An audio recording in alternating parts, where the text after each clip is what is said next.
Peygamberimiz sallallahu aleyhi ve sellem etti. Min husni islamil mer'i terkuhu ma la ya'nih.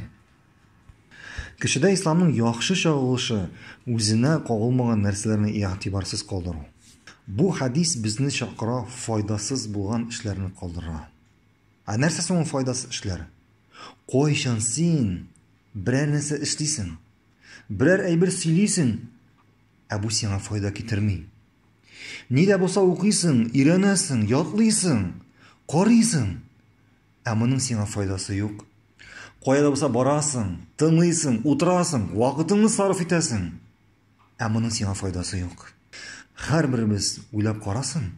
Уйлап кара, менә бүген син күпме нәрсә эшләдең файдалы, күпме нәрсә син эшләдең сиңа кагылмаган. Сиңа файда китермәгән.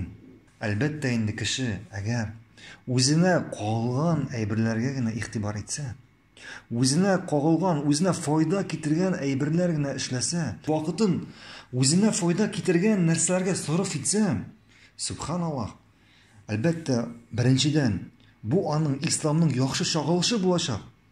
Икенчедән, ул күрәчәк, ничек аның гомере, ничек аның тормышы, көннәре үзгәрәчәк.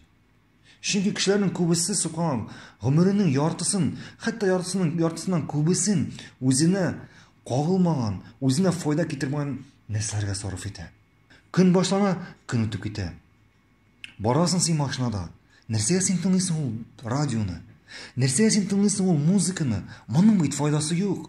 Аш дәресләр, аш Коръән, аш вәгазьләр, дини дәресләр.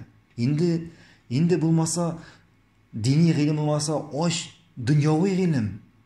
Ничек эшләргә, ничек сау-сәламәт булырга, ничек һәм башкасы. Һәм монда да сиңа дөньяның файдасы киләчәк. Дөньяви файда киләчәк, субханаллах. Әгәр дә син үзеңнең гомереңне бар тик файда китергәнгә генә сарыф итсәң. Һәм инде бу хадисның капма каршысы нәрсә була? Әгәр син үзеңнең тормышыңны, вакытыңны файдасыз, үзеңә файда китермәгән, сиңа кагылмаган нәрсәләргә сарыф итәсең икән, әлбәттә инде бу исламның синдә начар чагылышы була.